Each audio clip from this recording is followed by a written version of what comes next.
타고 캄차카라는 블라디보스토크를 걸쳐서 캄차카라는 곳에 갔다 왔습니다.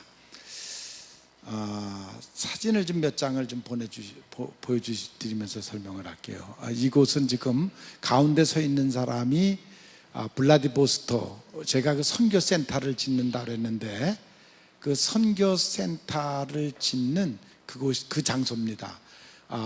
400평의 땅을 사가지고 지금 건물이 2개가 있고, 그리고 3층짜리 80평짜리 3층을 짓는 지금 이제 공사를 시작하는데, 오른쪽에 있는 사람은 그 지역 블라디보스토크 감리사하고, 이렇게 가운데 있는 사람은 이제 그곳에 담임 목사를 하실 분이고, 그곳에 지금 갔다 왔습니다. 지금 요 집이 이미 그 건물, 그 산 땅에 있는 곳입니다.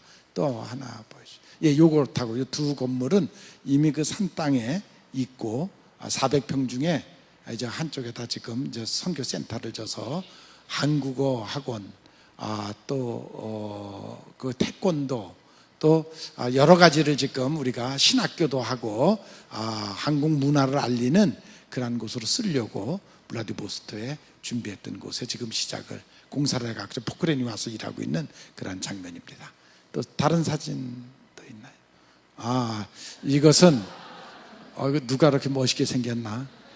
뒤에 보면 여러분들 지금 간 그곳은 지금 밑에는 꽃이 펴 있고 이렇게 한참, 그런데 31군데에서 화산이 터지고 있습니다.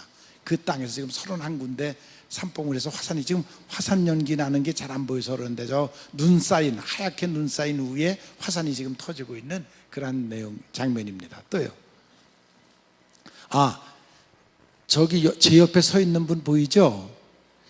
그분이 택시 운전수인데 저거 한 이틀을 이렇게 다녀서 정이 좀 들었는데, 그래서 저는 늘 같이 다니면서 형님 그랬어요. 저보다 나이가 훨씬 많이 먹어 보이잖아요. 그래서 형님 그랬는데 나중에 알고 봤더니 저보다 11살이 적어요. 얼굴 좀 보세요. 그래서 왜 이렇게 망가졌냐고 그랬더니 술 담배를 많이 먹어서 그렇대요. 자기가요, 술 담배를 많이 먹어서 저렇게 망가졌어요. 저보다 11살이나 적은데 저는 형님하고 다녔어요. 여러분, 술 담배 많이 먹으면 저렇게 돼요. 저렇게. 그래서 제가 저 일부러 보여드리는 거예요. 네, 또 넘기시죠. 저거 지금, 예, 우리 집 사람이에요. 지금 우리 집 사람이 서 있는데 그 지금 거기가 만년설이에요. 만년설. 여기서 내가 40도였잖아요. 40도. 우리 여기 출발해 갈 때에. 근데 거길 가니까 14도인데 지금 만년설이 녹아내리는 거예요. 지금 계속 녹아내리는 앞에 섰는데 지금 한 5m의 눈이 쌓여 있어가지고 그게 지금 녹아내리는 그런 앞에 서 있는 그 장면이에요. 예. 지금 눈이 있죠? 지금 눈이 다 쌓여 있고 지금 눈이 있는 그런 곳이에요. 예. 예, 지금 거기도 마찬가지죠. 뒤에 보면 화산이 지금 터져서 화산재가 31군데서 계속 이렇게 이제 화산을 품어 올리는 그런 곳이에요. 예. 예. 여기서 한 2시간, 김포공항에서 새벽 2시에 내가 비행기를 타고 한 2시간 가갖고 블라디보스토크에서 또 3시간 타갖고 캄차카를 갔는데, 거길 가니까 14도인데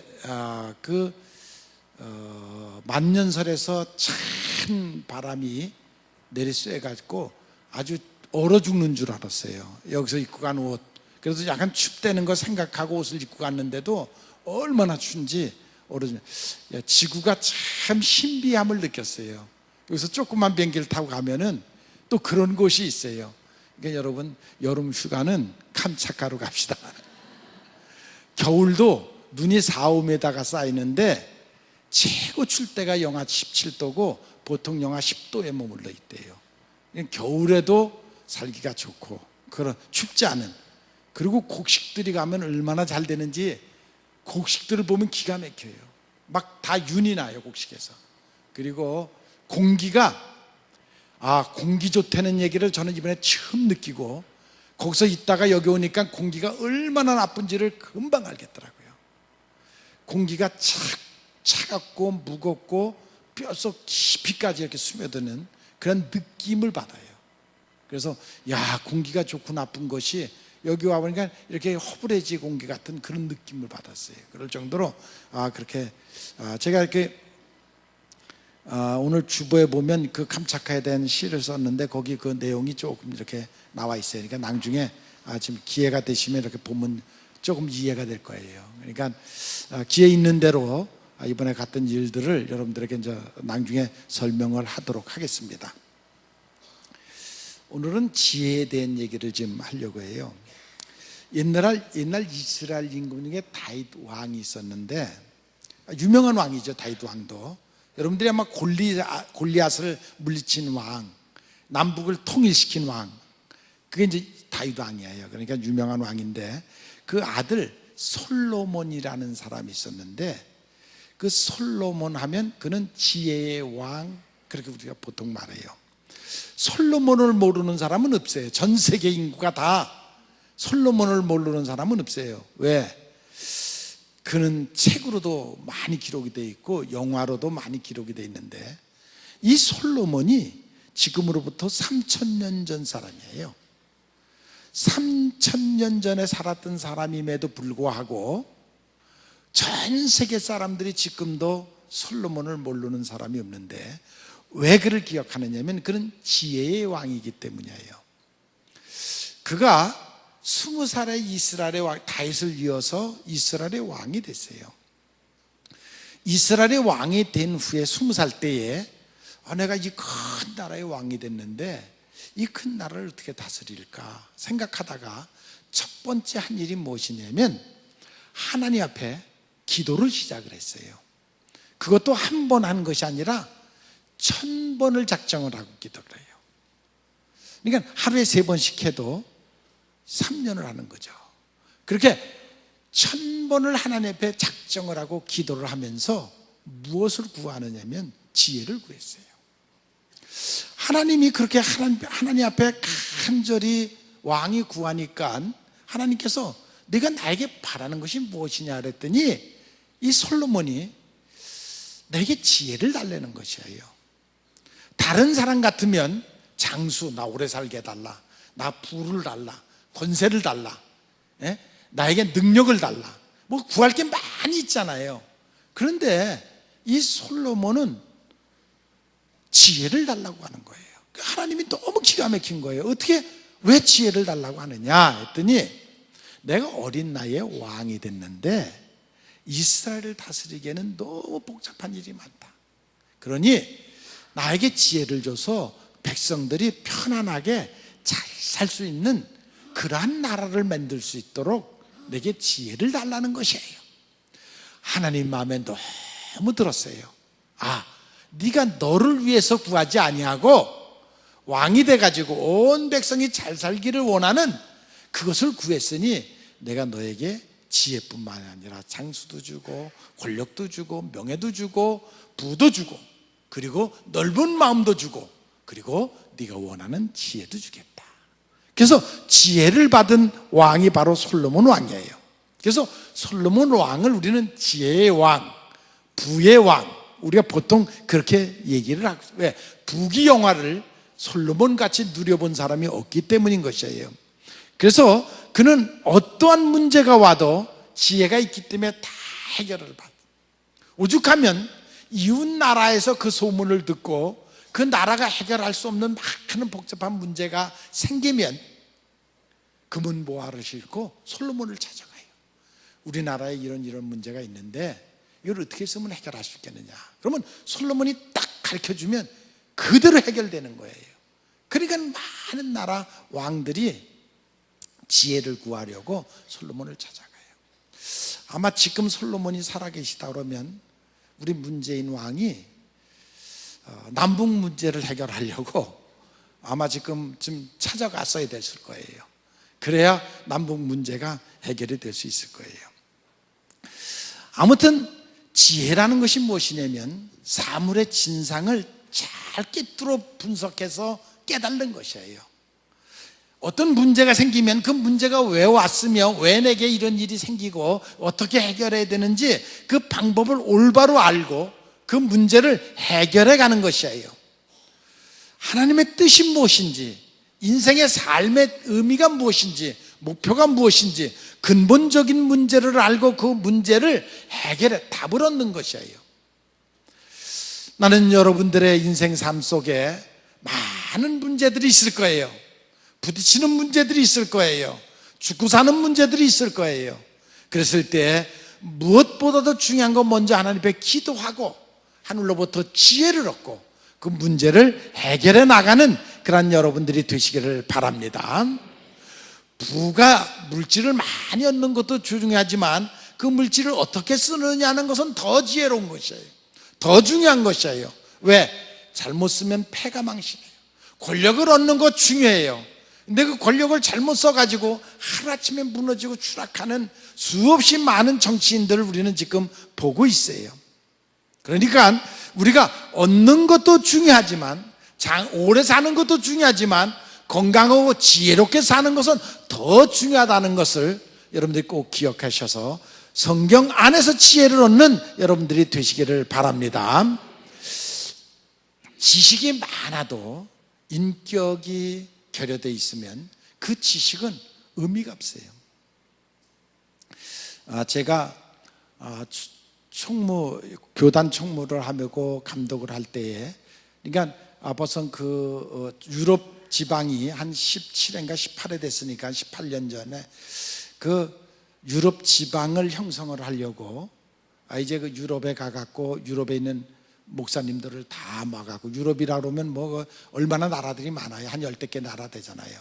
저 동유럽까지 해갖고 모여가지고 이렇게 회의를 하면, 그때 당시 이미 그분들은 한 40년 전에 유럽에 간 선교사들인데, 그 유럽에 40년 전에 선교사로 간 그분들은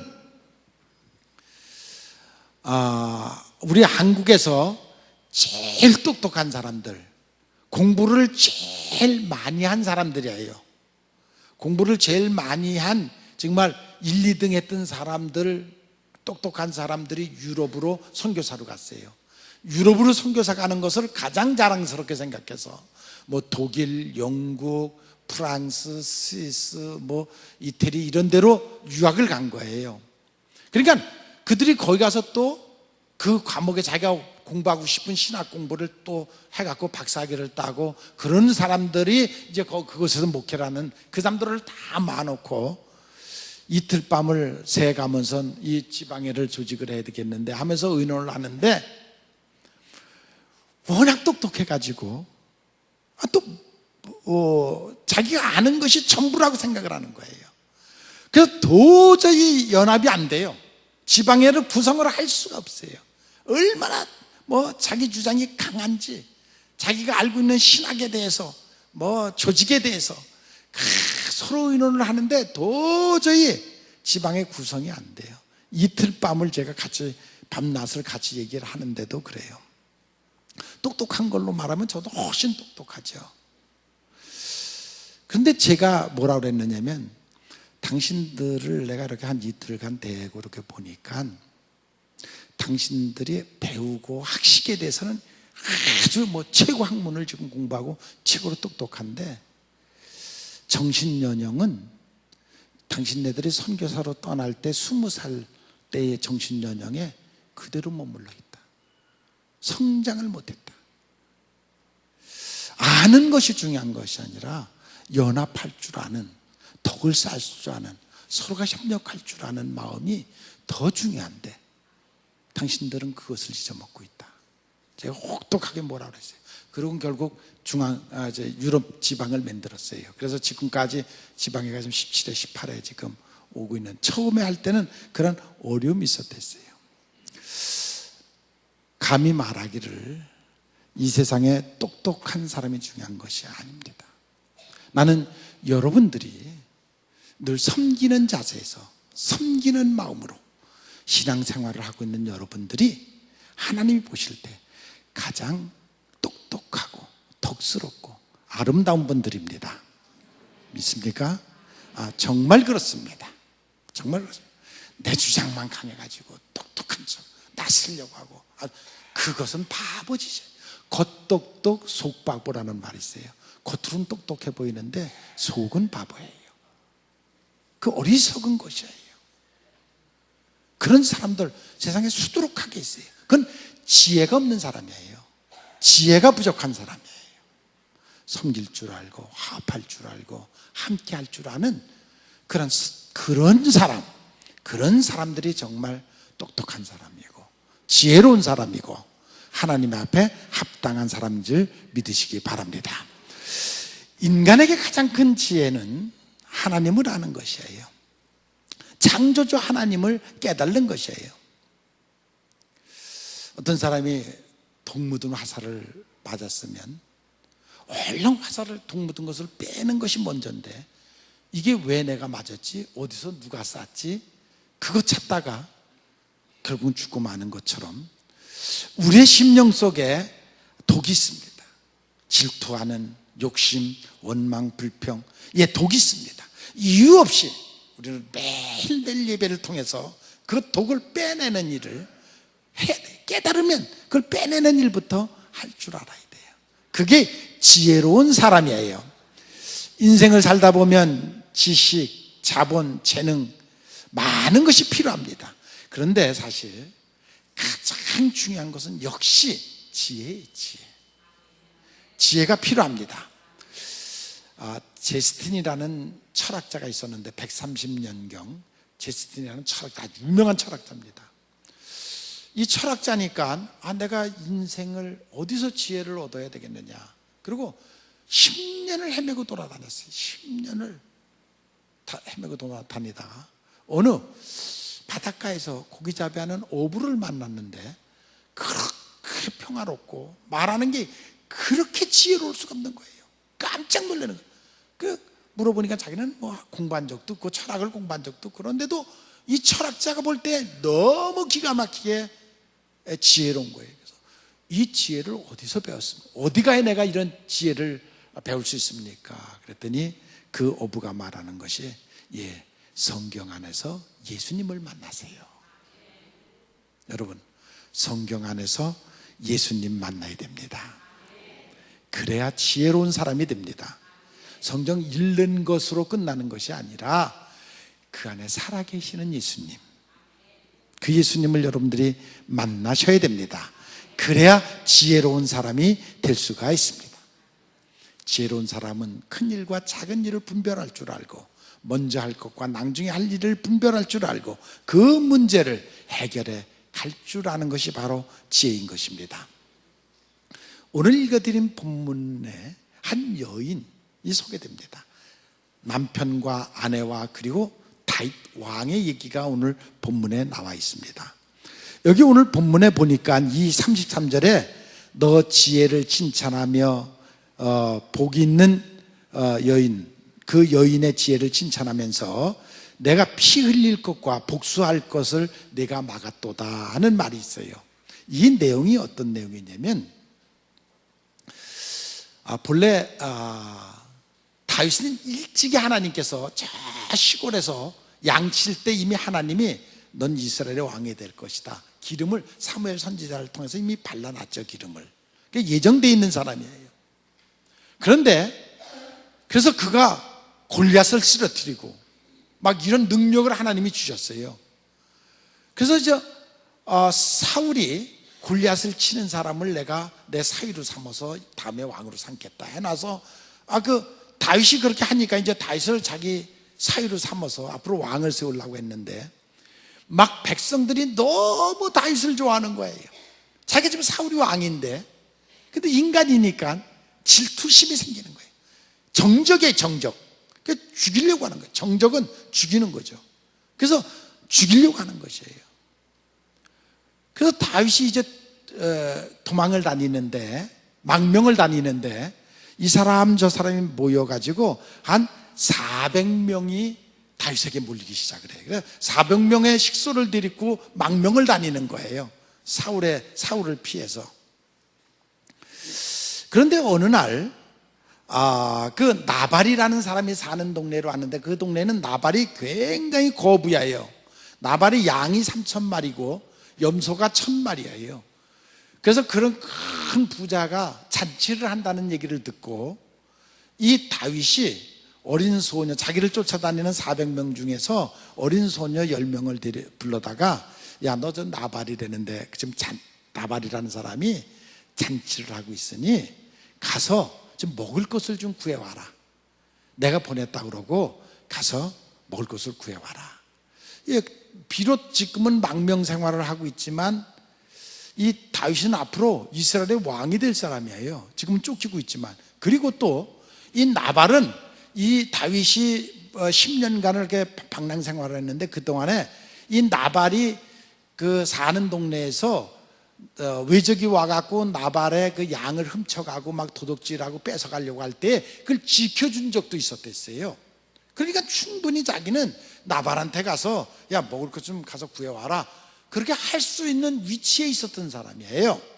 그래서 사람을 보냈는데 이 나발이 그 다윗이 보낸 부하 10명을 보고 그 이런 지하에 거절을 해요. 먹을 양식을, 먹을 걸 좀 구해와라 그랬던데 이런 지하에 거절을 하고 오히려 다윗을 욕을 해요. 아, 그 사람 말이야 불량자다, 어떻게 그러고 돌아다니냐, 그러면서 막 오히려 다윗을 욕을 했어요. 그리고 빈손으로 보냈어요. 그러니까 이제 다윗이 보낸 10명이 다시 돌아와 가지고 다윗에게 그 얘기를 하는 거예요. 아, 갔더니 먹을 건 안 주고 오히려 다윗 당신을 불량자라고 막 말하고 욕을 하고 그랬다고 다 얘기를 했어요. 다윗이 화가 정말 화가 났어요. 야, 군사 400명에게 우리 가자, 싹 다 죽이고 다 뺏어오자. 그리고 가는 거예요. 그 나발의 집을 가갖고 그 다 죽이고 잔치고 뭐고 다 죽이자. 다 죽이고 그 양이고 뭐고 다 뺏어오자. 그리고 지금 가고 있는 거예요. 그런데 그 부인이 아비가일이라는 그 부인이 있었는데 부인이 가만히 보니까 이게 상황이 그게 아니에요. 자기가 보더라도 자기 남편이 아주 잘못하고 있는 거예요. 왜? 다윗에게 신세도 조건이 와, 옛날에. 아, 그리고 또 앞으로 왕이 될 사람인데 어떻게 그렇게 미련하게 자기 남편이 그 짓을 하는가? 이게 도저히 자기가 봐도 이해가 안 가는 거예요, 남편이 하는 짓이. 그래서 가만히 생각하다가 마침 또 다윗 군대가 지금 온다는 소식을 이 부인이 들어요. 그러니까 맨발로 정말 막 뛰어나가요. 뛰어나가서 다윗이 오는 쪽에 가갖고 다윗을 만나자 거기 땅에다 엎드려서 머리를 묻고 다윗한테 사정을 해요. 막 다윗이 화가 나가고 비켜라, 안 듣겠다 그러는데도 제 소원 한마디만 들어달라고 머리를 땅에다 묻고 왕이시여 제게 한마디만 들어달라고 간청을 해요. 간절히 기도를 해요. 그러면서 하는 말이 내가 봐도 내 남편이 미련합니다. 내 남편이 잘못했습니다. 그건 말도 되지 않습니다. 어떻게 그 짓을 할 수가 있습니까? 그러니 분한 마음을 조금 참으시고 저에게 한 번만 기회를 주십시오. 그러면 내가 다 소원을 들어드리겠습니다. 그러니 한 번만 기회를 달라. 다윗이 가만히 생각을 해보니까 아, 그래. 그래서 이제 다윗이 돌아서서 돌아갔어요. 이 여인의 얘기를 듣고. 그 여인이 이제 자기가 그 400명이 먹을 수 있는 그런 양식들, 그 모든 것들을 잔뜩 싸가지고 떡 200개에다가 포도주 2부대에다가 양 5마리, 볶음곡식 5세야, 또 건포도 100송이, 무화과 200송이, 그래갖고 그런 것들을 상자를 잔뜩 싸갖고 다윗에게 이제 보냈어요. 자, 오늘은 이 아비가일이라는 이 여인의 지혜를 얘기하려고 하는 것이에요. 가만히 있었으면 온 가족이 다 죽어요. 양들을 다 뺏겨요.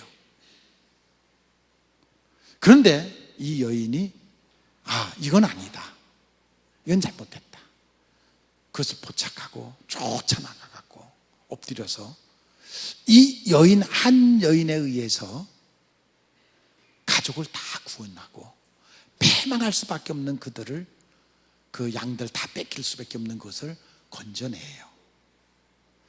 이 한 여인의 지혜, 그 지혜가 그런 일을 만들어내요. 에덴 동산에서 아담과 하와가 범죄해서 선악과를 따먹었을 때 하나님이 오시면 이 여인처럼 하나님 앞에 가서, 아유, 아담이, 하나님, 내가 잘못했습니다. 내가 그놈의 마귀한테 유혹에 빠져서 내가 잘못했, 나를 용서해 주시고 한 번만 더 기회를 주십시오. 그러면 아담은 에덴 동산에서 다시 회복돼서 살았을 거예요. 용서받고. 그런데 하나님이 오니까 나무 뒤에 숨었어요. 두려워서 숨었어요. 피했어요. 그 결과가 있는. 여러분들의 인생을 살아가면서도 우리가 인생을 어떻게 모든 문제를 해결해 나갈까 하는 지혜가 우리들에게 필요하다는 것입니다. 자, 이 나발의 집이 다 망하고 다 빼앗길 수밖에, 죽을 수밖에 없는 이 속에서 다윗의 그 분노를 잠재운 이 아비가일의 지혜, 이 여인의 지혜, 이 여인이 그 가정을 구원시키는 것을 볼 수가 있어요. 이제 다윗이 이제 돌아가고 그 아비가일이 선물을 잔뜩 보낸 후에 그냥 이제 풀어졌죠. 그때 이 여인이 다윗을 찾아가서 어떤 얘기를 하느냐면 이런 얘기를 해요. 당신이 그때 당시 화가 나서 우리 집에 와갖고 다 죽이려고 했던 거 충분히 이해간다. 그건 나 같아도 그랬을 것이다. 그런데 앞으로 당신은 이스라엘의 왕이 될 사람이 아니냐. 왕이 될 사람이 조금 화가 났다고 와가지고 그 우리 집 다 죽이고 다 뺏어가면 당신 나중에 왕이 된 후에 그 핏값을 어떻게 하려고 하느냐. 야, 이 여인 대단하잖아요. 당신이 화가 나서 그럴 수 있지만 충분히 그럴 수 있다. 그렇지만 당신이 나중에 왕이 될 사람 아니냐. 왕이 된 후에 그 핏값에 대해서 어떻게 생각을 할 거냐. 후회하지 않겠느냐. 그것 때문에 내가 그 일을 그렇게 했노라. 야, 다윗이 누이쳐요. 정말 당신은 지혜롭다. 이 대단한 여인 아닙니까? 정말 하나님 앞에 쓰임받는 그런 여인. 조금 딴 얘기인데 지금 지금 국회의장 문희상 의원 그 국회의장 할 때 제가 경기 북부 기독교연합회장을 하면서 그 한강 이후에 13개 시군 연합회장을 할 때예요. 근데 그때 이 양반이 처음 국회의원에 출마할 때예요. 근데 이 양반이 한의세 뭐냐면 원래 잘 살던 사람이에요. 그 의정부 안에 서점도 크게 했고 아주 잘 살던 사람이에요. 그런데 김대중 그 대통령, 그때는 뭐 그 대통령이 아닐 때니까 그분 쫓아다니다가 홀딱 망했어요. 아주 정말 끊이없도 집도 팔아먹고 그 저기도 다 팔아먹고 도서관도 팔아먹고 다 그래가지고 쫄딱 망했댔어요. 그러면서도 끝까지 쫓아다니더니 지금 뭐 7선인가 8선 돼가 지금 국회의장까지 하는데 끝까지 쫓아다닌 거예요. 그분이 국정원에 뭐 그때 청와대에서 파견해 갖고 국정원에 가 있을 때 전 몇 번 갔었댔어요. 오라 그래 갖고 제가 몇 번 갔는데 그러더니 지금은 또 다 회복됐어요. 지금은 지금 잘 살아요. 그 어려움 없이 지금 잘 살고 있는데 그때에 굉장히 어려움을 많이 겪었어요. 그러나 정말 인내를 가지고 끝까지 쫓아다니더니 그래서 지금 그렇게 큰 일을 하는 그런 모습을 볼 수가 있습니다. 자, 그 부인이 얼마나 반대를 했는지 몰라요. 뭐 저희들 만날 때마다 그냥 도와주지 말라고 나가지 못하게 막 그랬던 거예요. 여러분들은 어떤 사람입니까? 아비가일처럼 정말 가정이 망가지고 남편이 무모한 짓을 할 때, 미련한 짓을 할 때 그걸 바로 잡아주고 이끌어가는 지혜로운 여인입니까? 두 가지 여인이 있죠. 가정을 세우고 남편을 바로 잡아가고 뭐 하는 그런 지혜로운 여인이 있고, 오히려 잘 돼가는 가정을 망가뜨리고 무너뜨리는 그러한 여인도 있죠. 여러분은 지금 어떤 위치에서 어떤 삶을 살아가고 있습니까? 오늘 아침 뉴스에 보니까 일가족 5이 자살이 아니죠. 아버지가 뭐 넷을 죽이고 애들 셋하고 부인을 죽이고, 그리고 자기도 죽으려고 했는데 못 죽어서 지금 중태에 빠져 있는 그 뉴스를 아침에 제가 들었어요. 이런 무모함이 어디 있습니까? 물론 빚을 져서 쪼달리다 보니까 못 견디겠고 그래서 자살을 선택했는데, 아니 그러면 이 세상에 살아남을 사람이 어디 있습니까? 다 죽어야죠. 이런 한 가장의 무모함이 왜? 아니 그럼 자기만 죽지, 자기 생명만 죽지, 왜 자식들을 왜 죽입니까? 걔들이 무슨 죄가 있습니까? 걔들은 각자 하나님이 허락하신 각자의 생명이에요. 왜 그들의 생명을 사살을 합니까? 아버지라고? 아버지가 자식의 생명을 사살할 수 있나요? 이러한 무모함, 이렇게 어리석은 인생을 살아가는 지혜가 없기 때문입니다. 지혜가 없어서 이런 일들이 지금 우리 사회에 이렇게 일어나고 있다. 그 여인의 말을 듣고, 이 다윗이 훌륭한 것은 그 여인의 말을 듣고 돌이켰다는 것입니다. 발걸음을 400명의 부하를 이끌고 지금 원수 분이 차갖고 가는데 이 여인이 엎드려서 하는 그 구함을 다윗이 들었다는 것입니다. 그래서 발걸음을 돌이켜서 돌아갔다는 것입니다. 이래서 이 여인이 와서 낭중에 당신이 왕이 될 사람인데 그렇게 피를 흘려갖고 뭐 그렇게 시원하겠습니까? 그랬을 때 다윗이 깨닫습니다. 그러기에 그 아들 솔로몬이라는 지혜의 왕을 주신 것입니다. 다윗의 그러한 모습을 보고, 그리고 그 아들 그 지혜 왕을 삼는 그러한 모습을 볼 수가 있습니다. 이 아비가일 대단한 여인입니다. 지혜로운 여인입니다. 여러분, 정말 우리가 인생을 살아가는데 지혜가 필요합니다. 같은 일도 어떤 사람이 하면 그르치고 지혜로운 사람이 하면 만들어냅니다. 우리가 정말로 지혜가 부족하고 있습니다. 지혜를 구하는 여러분들이 되시기를 바랍니다. 상대방의 그 명예를 보존해주고 격려해주고 감동을 주고, 그리고 미래지향적인 삶을 살아가는 것이 바로 지혜입니다. 한 가정에 지혜자가 있으면 축복을 받고 은총을 입고, 그리고 진리가 충만한 그러한 가정이 될 수가 있습니다. 이스라엘은 부모를 공경하는 이유가 부모가 지혜롭기 때문입니다. 부모한테 들을 말이 있기 때문입니다. 요즘 대한민국 어떻습니까? 부모라 그러면 청개구리처럼 다 옥박자로 갑니다. 부모 말이라 그러면 무조건 안 들고 거꾸로 가는 게 아주 잘하는 줄 알고, 그런 사회가 돼가고 있습니다 지금. 왜? 두 가지 이유가 있습니다. 첫째는 그 어설프게 유학 갔다 와가지고 타문화권에, 그는 이방인입니다. 이방인. 애들이 마음속에 이방인이 되어버렸습니다. 또 우리 나이 많이 먹은 사람들이 말에 지혜가 없습니다. 옥박자로 나가는 것이 바로 하는 건 줄 알고 잘하는 건 줄 알고, 그런 사회 속에 우리가 지금 살아가고 있습니다. 여러분, 지혜를 구하십시오. 우리가 정말 지혜가 필요합니다.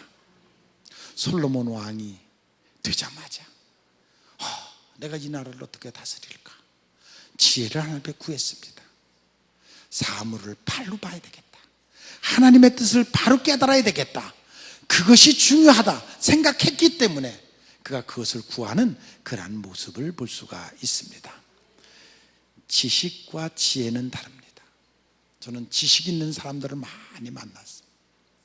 근데 정말 지혜로운 사람들은 만나기가 어렵습니다. 지식 있는 사람들은 얼마든지 만날 수가 있는데 지혜로운 사람들은 만나기가 어렵습니다. 지혜는 조화의 감각이고 그리고 포괄적인 슬기로운 그런 것들입니다. 지식은, 현대인들이 지식은 과잉돼 있어요. 너무 지나치게 많은 것을 알고 있어요. 그러나 지혜는 빈곤해요. 그래서 방향 감각을 찾지 못하고 슬기롭게 살아가지 못하고 균형 감각이 없이 살아가는 그런 모습, 극단적인 삶. 왜 그럴수? 한 가지만 알고 자기가 아는 것만 최고인 줄 알고 그게 전부인 줄 알고 극단적인 그게 빠져 살아가는 참 그런 모습을 너무 많이 보고 있죠. 우리에게 필요한 것 지혜입니다. 여러분, 지혜를 구하는 여러분들이 되시기를 바랍니다. 가장 큰 지혜, 여러분, 순간순간 성령이 인도하는데 순종하면 그 삶이 지혜로운 삶입니다. 성령도 하늘로부터 오는 것이고 지혜도 하늘로부터 오는 것이고 성령과 지혜는 하나입니다. 하늘로부터 오는 그 성령의 음성을 듣고 순종하고 사는 삶이 그것이 가장 지혜로운 삶입니다. 우리는 한 달 후에 1년 후에 무슨 일이 어떻게 일어날지 모르지만 오늘 하루하루를 성령이 인도하는 대로 순종하고 한 발자국 한 발자국 내딛는 그런 믿음의 여러분들이 되시기를 바랍니다. 지혜로운 인생을 살아가는 여러분들이 되시기를 주님의 이름으로 축원을 합니다.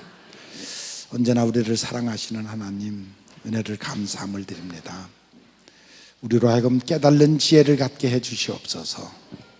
하늘로부터 오는 지혜, 성령이 주시는 지혜, 그 지혜의 삶을 살아가는 귀한 성도들이 되게 하옵소서.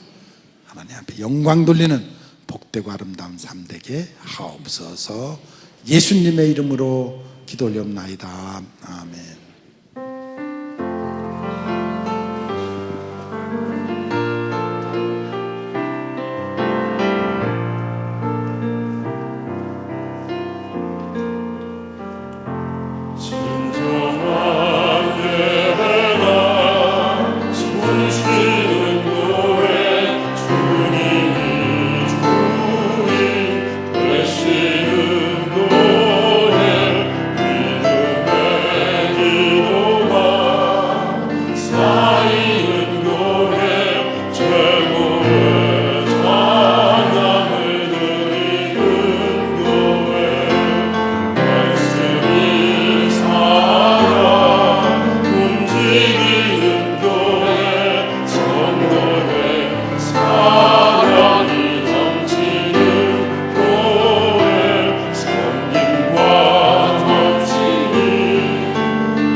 끝나지 않을 것 같은 기나긴 무더위 여름도 끝자락을 맞이하여 감사하옵기는 그동안 우리 주님 우리를 사랑하시고 축복하심으로 말미암아 잘 지내게 하신 것을 진심으로 감사함을 드립니다.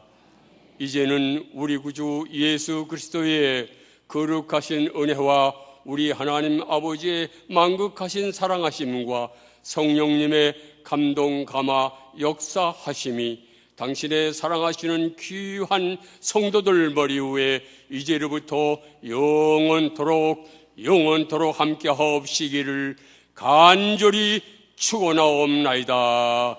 아멘.